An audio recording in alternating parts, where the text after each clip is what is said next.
Hey everybody, what is going on? Hexlex here. Got another Master Duel video for you. It's time for yet another edition of This Week in Master Duel, a weekly video series in which we cover all of the current happenings, well, within the current last week of Master Duel.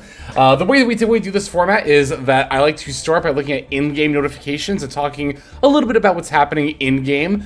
Then we're going to look at Untapped and look at some ranked ladder stats and see just what the ranked ladder is shaping up like to be in this current meta, both in terms of decks by win rate and decks by representation. And then finally, we'll pop on over to Master Duel meta. We have some leaks to take a look at, as well as some tournament results. So we're going to start, as always ever, here in Client with the in-game notifications.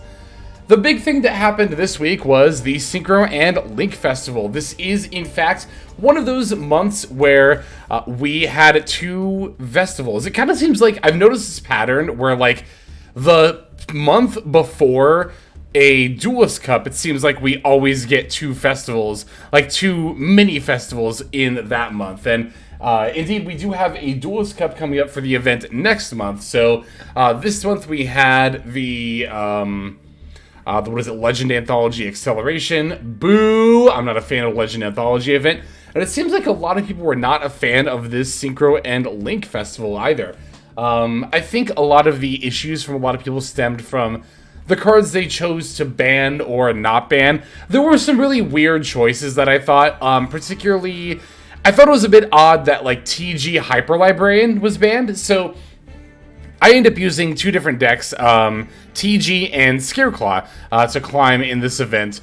And yeah, I mean, I played TGs even though they banned Hyper Librarian, which I guess I, like, very slightly get, but they also semi-limited Rocket Salamander, like, the new card, like, you would think would be one of the reasons to, like, play this deck in the event. So, like, I just thought that was really weird. But there's other weird choices, like Junk Speeder being banned. A lot of people were upset that Calamity wasn't banned, of course, as always ever. But anyway. So that's my kind of 2 cents on my personal thoughts on the Synchro and Link Festival.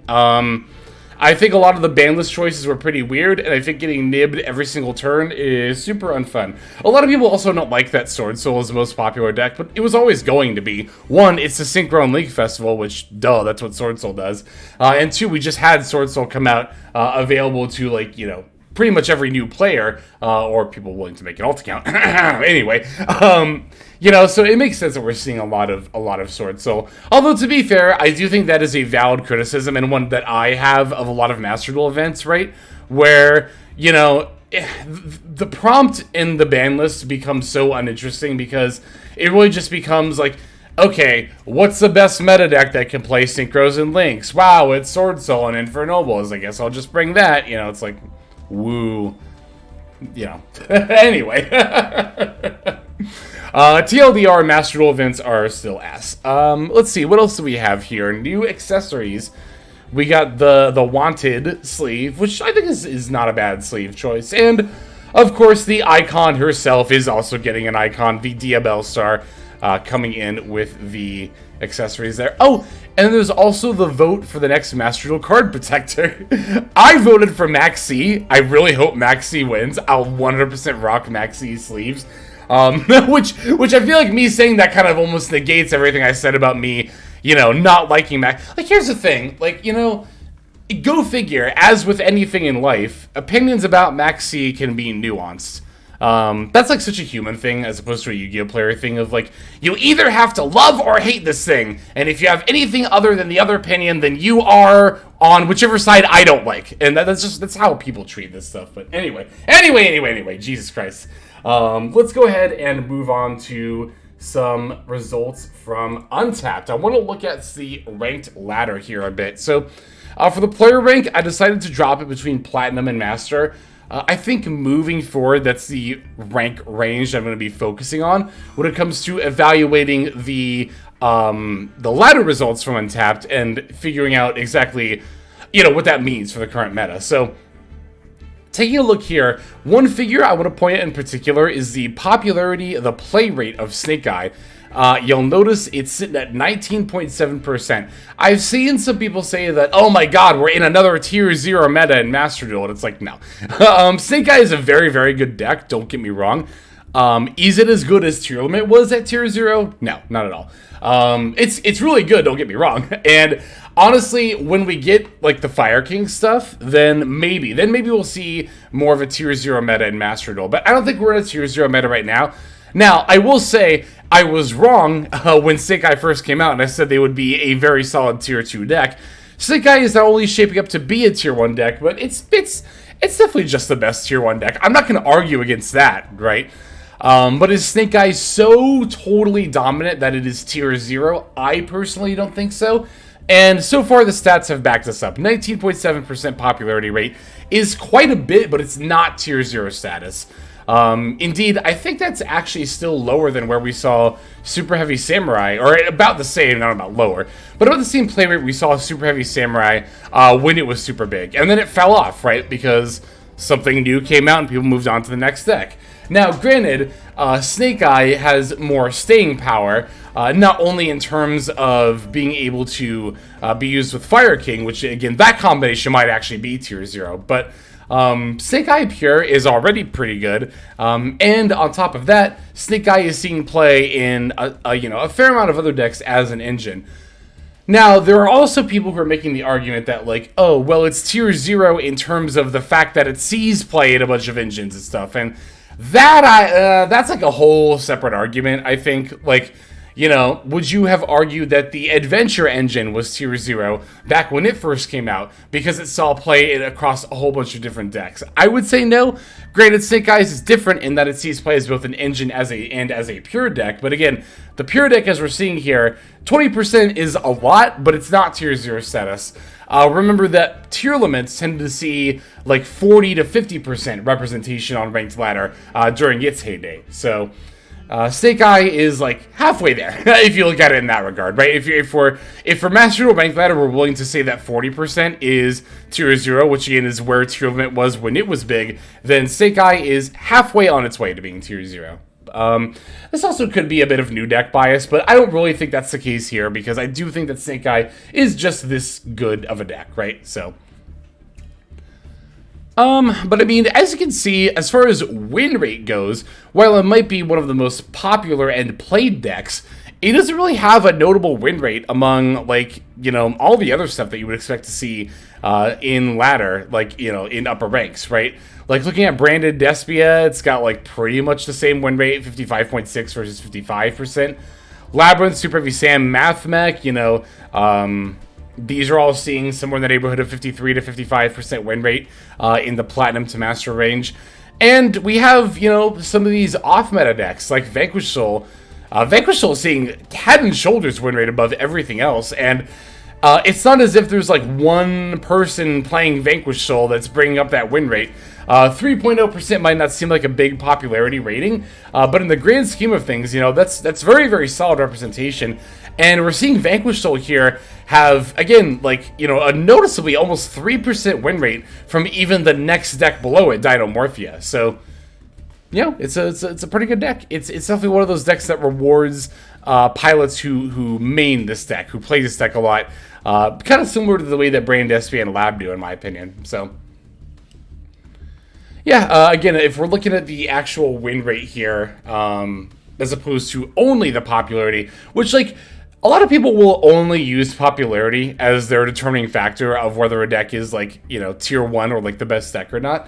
But I do think that there is merit in looking at the win rate as well. And, I mean, again, especially seeing, you know, so many off-meta decks above Snake Eye, there are a lot of people who become convinced that they are not able to play Yu-Gi-Oh! In a format where there's one clear top contender. Because, oh, if I play an off-meta deck, I'm just throwing. There's no way I could win as much if I was playing an off-meta deck, right? Well, turns out the answer is wrong, right? I think a lot of people would consider Exo Sister to be off-meta. And yet, here it is, having the same win rate as Snake Eye. Granted, not nearly the same popularity rating. This one could just be a few people who are particularly skilled with Exo Sister bringing up the win rate. But I also don't really know why people will use that as a point of invalidation of like, oh, well, sure, if you main this deck, then you can do really well with it. It's like, okay, well, then why don't you main it and do really well with it then? It's like, again, this is more, you know, me kind of debunking the crowd that says, oh, well, you have to play Snake Eye, otherwise you're just throwing. It's like, no, that's very, very not true. Again, even in tier limit meta, when people were saying if you're not playing tier limit, you're just throwing, also 100% untrue. You could definitely win or top tournaments and or get master with very off meta stuff. Look at me using Punk Sprite during that time, you know? It's like... one deck I will say that is kind of faltering a lot more than I think a lot of people, myself included, thought it would initially is Rescue Ace. Although, to be fair, I kind of thought it was probably going to be like tier 3 status, but I don't even know if we're going to see it reach that level of like play and win rate. Well, actually, popularity rate, you know, it's almost got a 4% popularity rating, but despite that, is really struggling to stay above 50%, only barely above it at 51.1% win rate there.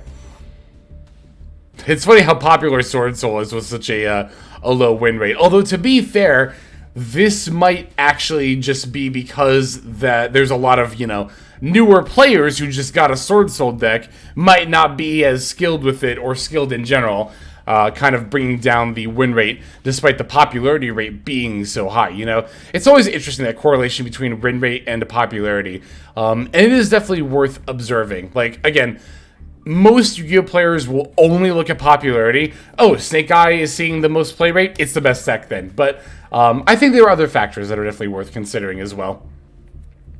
I actually am curious, if I bring this up to only Master, what does this look like? Yeah, if you're bringing it up to only Master, you see that Snake Eye is having a much, much higher play rate. You know, a jump of almost 10%.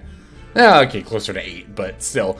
Very, very noticeable jump there when you start only by Master. But, as you can see, Vanquish Soul, despite that, still has a 5% up on the general win rate as opposed to Snake Eye. So, yeah, I don't know. It's very interesting. And now, you know, you might be thinking like, oh, well, 27.4, that's got to be tier 0, right? Like, that's got to be tier 0 status. But again, this is only Master rank, and especially as we still have a good chunk of the season left, almost a quarter of it, it's like, you know, the decks that are most popular are going to get there first by volume because, well, of course they are the most popular.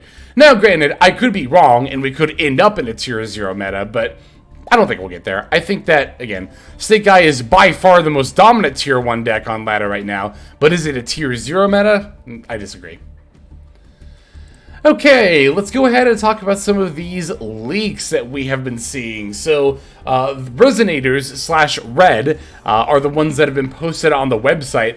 There's also been some talk about Earthbound Immortals. I know that those have been kicked around as a potential leak for the next pack as well, which thematically, going alongside the Reds and Resonators, would actually make a fair bit of sense. So, let's take a look at some of these new cards coming in. They're actually really good, I'm not going to lie, especially for their given archetype. Vision Resonator is going to be one of the more prominent ones. This is a level 2 Fiend Tuner with Dark Fiend Tuner with 400 attack and defense that says, if a level 5 or higher Dark monster is on the field, you can special summon this card from your hand. You can only special summon Vision Resonator once per turn this way. If this card is sent to the graveyard, for any reason by the way, you can add one spell or trap card that mentions Red Dragon Archfiend from your deck to your hand. You can only use this effect of Vision Resonator once per turn. So, yeah, it's a very, very good card. I was actually looking at this card back when, you know, Chaos Ruler was still legal for potential use in Sprite Synchro, being a level 2 that can special itself from hand while you have the Chaos Ruler out. But yeah, I mean, I think the ability to both summon itself and then also replace itself with a relevant spell or trap card when, again, when it's sent from the field to the graveyard for any reason, most likely going to be a synchro summon, but you could link it off. It could get destroyed. You could, hell, you could, like, fuse with it even while it's on the field if you were randomly going to do that. No matter how it's sent from... Actually, it's not even from the field, is it? Look at it. If this card is sent to the graveyard... Wow, that could even go from the hand or deck to the graveyard, and you would still get the search for the spell or trap card. Yeah, Vision Resonator, don't sleep on it. This card in particular, I think, is very, very good. We have another Resonator here. Soul Resonator is a level 3 Fire Fiend Tuner that says if this card is normal or special summoned, you can add a level 4 lower Fiend monster from your deck to your hand, except Soul Resonator. Also, you cannot special summon monsters from the extra deck for the rest of this turn, except Dark Synchro monsters. If a card you control would be destroyed by a card effect, while you control a Red Dragon Archfiend or a Synchro monster that mentions it, you can banish this card from your graveyard instead. You can only use the effect of Soul Resonator once per turn. So this is Stratos for any level 4 or lower Fiend monster. But of course, it does have the pretty heavy restriction of only being able to Synchro Summon Dark Synchros as your only extra deck summon for the rest of the turn. So no other kinds of Synchros, no linking, none of that kind of stuff. Also, potentially worth noting, this is a fire monster with 200 defense, rekindling target. I don't know, you can tell me Yugi Boomer are noting the rekindling stuff. It's like, you know, rekindling is kind of one of those cards, it's like, it's just kind of past its heyday, honestly. Because, you know, we see all the Snake Eye cards that are fire and have 200 defense, and it's like, you know, rekindling's not even good in that deck, so... I mean, it's definitely worth noting for, like, Flamvels in general, I guess, but probably not going to be relevant. Alright, we got Bone Archfiend. Is a level 4 Dark Fiend with 1800 attack, 0 defense. Hey, this is a reference to Mad Archfiend. That's like one of the first monsters that Jack summoned. That's cool. If this card is in your hand or graveyard, you can send one other card from your hand or field to the graveyard. Special summon this card. Also, you cannot special summon monsters from the extra deck for the rest of the turn, except Dark Dragon Synchro monsters. Was the other one Dark Dragons or just Dark? No, that one is just Dark. But this one will very, very specifically lock you into Dark Dragons. Okay. You can target one face-up monster you control that has a level. Send one Fiend Tuner from your hand or deck to the graveyard. And if you do, increase or decrease that monster's level by 1. You can only use each effect of Bone Archfiend once per turn. The synergies with the Vision Resonator are very apparent here on the Bone Archfiend. But unfortunately, again, much like Soul Resonator, that restriction is probably too restrictive for this to see play in anything other than a dedicated Red Dragon Archfiend deck. So... good support for that, but beyond that, probably not much else you're going to be able to do with it.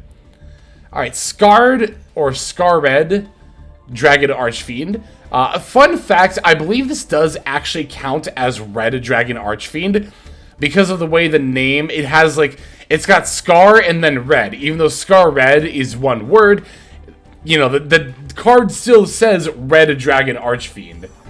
So I think this still counts as for at least some amount of the cards.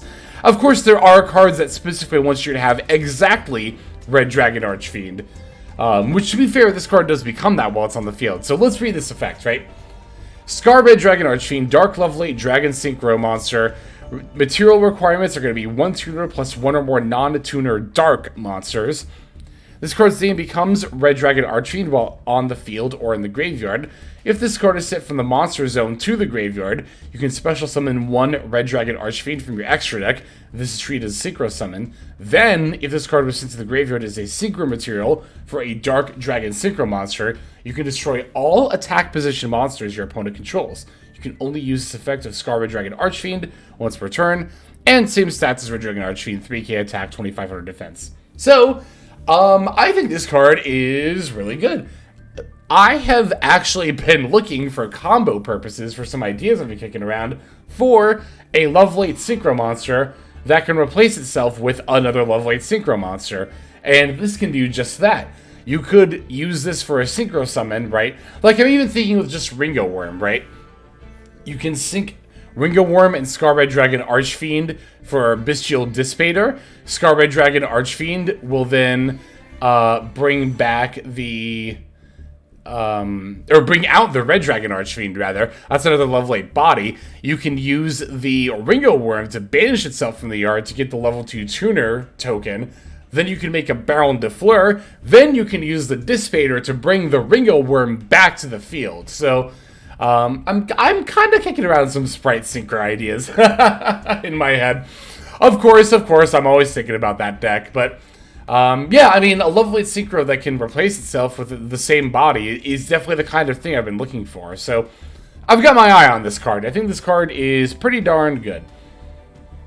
Alright, Crimson Gaia. It's going to be a continuous spell card that states during your main phase, you can add 1 Red Dragon Archfiend, or 1 card that mentions it from your deck or graveyard to your hand, except Crimson Gaia. When your Red Dragon Archfiend declares an attack, you can change all monsters your opponent controls to face-down defense position. If a monster on the field is destroyed by battle or card effect, You can special summon one Red Dragon Archfiend from your graveyard. You can only use each effect of Crimson Gaia once per turn. So, I think much like Bone Archfiend, when it comes to, if you're playing a deck that is very much caring about Red Dragon Archfiend and all of its support cards, then this is definitely going to end up being a staple. Not only being a rota for all of those cards, but also the effect to turn everything face down, of course, can come up with the original Red Dragon Archfiend effect to destroy all defense position monsters after it battles. But even if you're not battling with the original Red Dragon Archfiend, of course, being able to turn all of your opponent's monsters into face-down defense mode is a very good effect. But the fact that it only happens when you declare an attack is like, it's a little like, you know, by the point you're declaring an attack, if your opponent has monsters on the field, you're trying to win the duel that turn, right? More than likely, so. The final effect is also neat for grind games, but I think this card is mostly going to be used for its first effect, to add cards that mention Red Dragon Archfiend. This can grab Vision Resonator, which, again, I do think is a very good card. Funnily enough, Vision Resonator can also grab this, so how about that? Alright, next we have the Red Zone. That's going to be a continuous trap card that says when your opponent activates a card or effect while you control Red Dragon Archfiend or a synchro monster that mentions it, you can target one card on the field, destroy it. You can target one of your banished Dark Dragon Synchro monsters, special summon it. You can only use each effect of Red Zone once per turn. Continuous trap card that offers you a little bit of disruption. It's a little situational though, right? Like, you get to destroy when your opponent uses an effect, but you don't actually negate the effect. And you can still only do that once per turn, right? Like, I don't know. Honestly, if Red Zone, if that effect wasn't once per turn, if you got to destroy a card every time your opponent activated something, then I think this card would be super worth using. But with the destruction only being once per turn, it's like, you know. The summoning a banished monster is also fine, but doesn't really, on a trap card, advance your game state, you know, on turn 1 or anything. So it's like, I think this card is, like, okay. Fiendish Golem. Fun fact, this is actually the gargoyle that's in the middle of Fiendish Chains art. It is a normal trap card that says you can target a monster on the field with 2,000 war attack, banish it until the end phase of the next turn. Then, if you activated this card while you controlled Red Dragon Archfiend, or a synchro monster that mentions it, you can set one Fiendish Chain directly from your deck or graveyard. This card is really, really cute. It's a really cute reference to the fact that Fiendish Chain was a Jack Atlas card from the anime. However, and unfortunately for this card, it has been many years since Fiendish Chain was playable. So, alas, Fiendish Golem not looking like it's going to be the best support for the deck here. Mainly for these cards here, as far as like which ones I think really stand out. Vision Resonator, Red Dragon Archfiend, and Crimson Gaia. I think these are, to me, the main incentives to want to play a Red Dragon Archfiend deck from this next wave of support. The other stuff is like, you know, situational and or like fine-ish, but again, Vision Resonator, the new Synchro, and Crimson Gaia, mwah, those cards are all looking great. Good stuff there, for sure. Okay, let's go ahead and take a look at some tournament results here. I'm going to start with the Cola Cup, because it is going back the oldest tournament that we haven't covered yet. By the way, also, I'm not covering every single tournament that was posted on Master Duel Meta within the last week. I just picked out a few here that have a high player like entry count, so... the Cola Cup in particular, I think if you're going to look at tournament results and try to apply them to Ranked Ladder, one, I generally don't think that's a very good idea. You should definitely just be going to like Untapped and looking at the Ranked Ladder data if you want to, well, have data for Ranked Ladder. But if you do want to take some amount of tournament results and try to apply them to Ranked Ladder, I think the Cola Cup is the way to do it, because they do their Swiss rounds as best of one, so...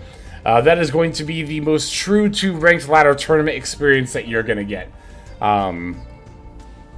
So yeah, Cola Cup had 131 players, again, 6 rounds best of 1 Swiss into best of 3 top 16. And it looks like it was, in fact, won by Snake Eye. This is a very, very typical looking Snake Eye build. Looks like they are on the Snake Eye Chase as well as the Silvara. These two cards are like, they're not bad, but I think they're very optional. I have considered playing Dramatic Snake Eye Chase just to like have something to search off Diabell, or not off Diabell, off of Poplar. That's not either Original Sin or the Field Spell. Sometimes you do want like one other option, right? Especially in a more grindy game, but I think otherwise it's like, you know, the card is like fine. Silvara I do think is some pretty nice negation, and you know, in a similar vein to Snake Eye Chase, if you're looking for another Sinful Spoil to grab off of the Diabell that's not Wanted or Original Sin, then this provides a nice option. The problem with these two, though, is, and you know, my main issue with them is, like, I don't ever want to open either of these two cards, and honestly, most games, if things are going right, I'm probably not really looking to search either of them anyway, so, you know, I'm just like, I'm kind of on those cards. I don't think they're bad, but I don't think they're, like, the best either. I do think 3 Poplar is correct. I very much think 3 Poplar is correct right now.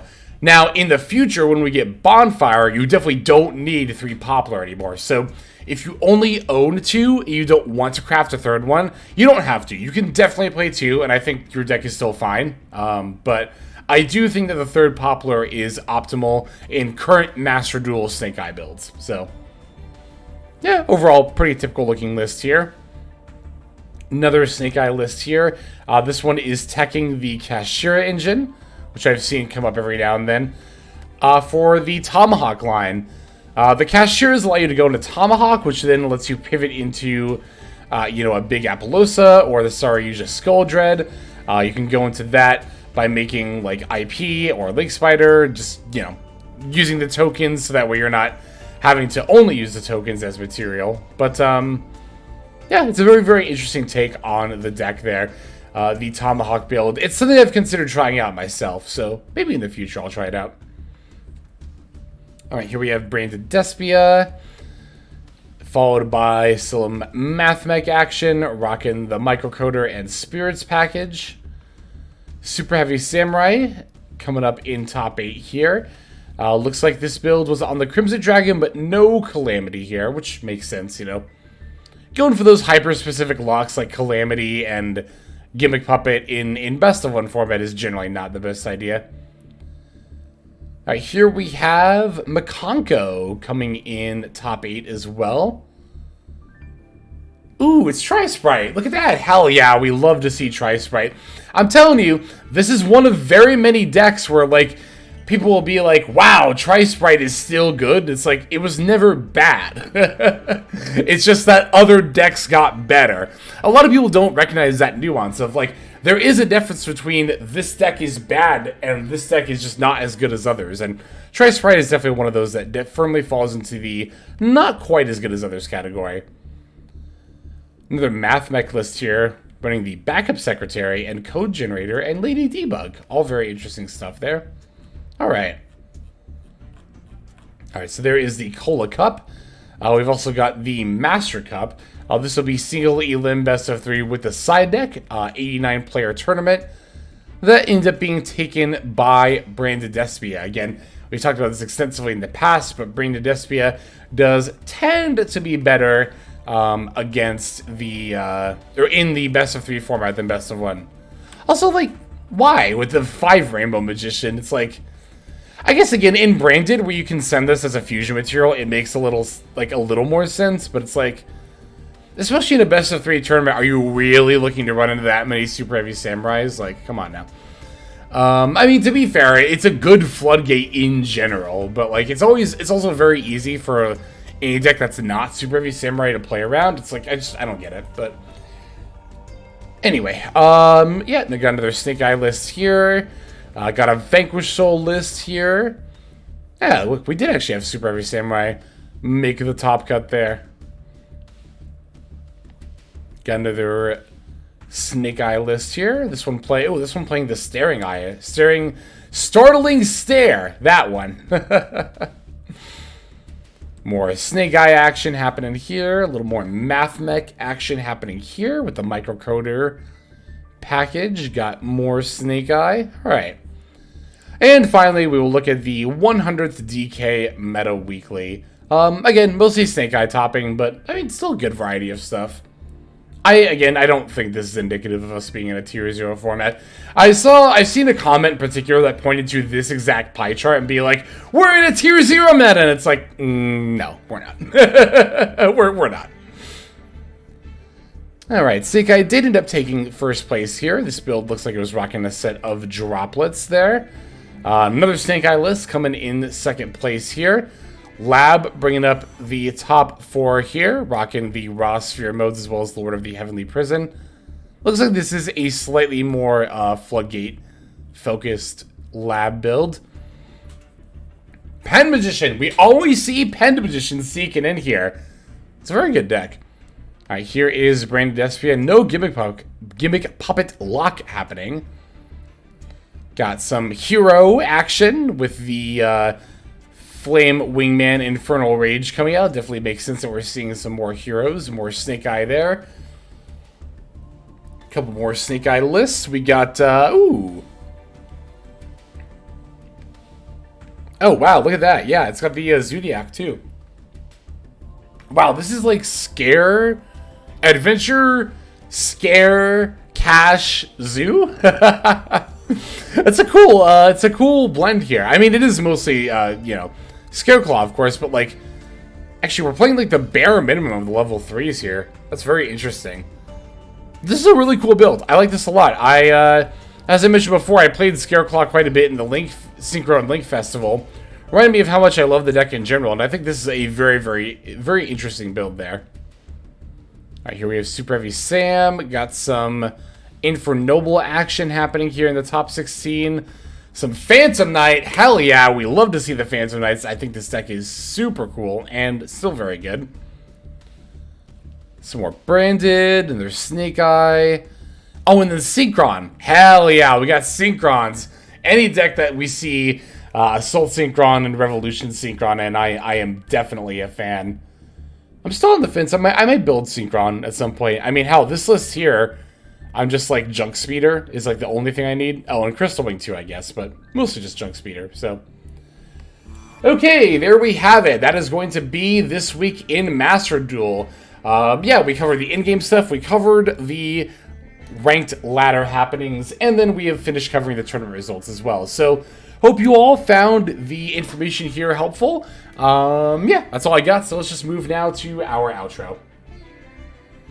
Hey everybody, thank you so much for watching all the way to the end of the video. That means a lot to me. It's also a great way to support the channel, so thank you very much in that way as well. If you're interested in supporting the channel in other ways, like the very special patrons that I am thanking here, you can do so by checking out some of the links in the description. One of those goes to the Patreon, where you can join these fine folk and support the channel that way. I do post daily content over on Patreon, so you do get something for support there. And if you're interested, I also have a coaching tier option as well. Details again will be on Patreon in the link below. Also in the description linked below is my Twitch page where I stream a few times a week. You can go ahead and check that out, follow or subscribe over there if you ever want to catch me live. You'll also find my second YouTube channel if you feel like subscribing over there to watch some of the Twitch VODs as well as some additional non-Yu-Gi-Oh related content that I make over there. Again, any of those links you want to check out is all a great way of supporting. But again, even if you don't do that, just watching was also a fantastic way to support. And once again, I have to thank you so very much. But in any case, this is Hexlex. I'm going to be signing out, and I'm hoping you have a fantastic day.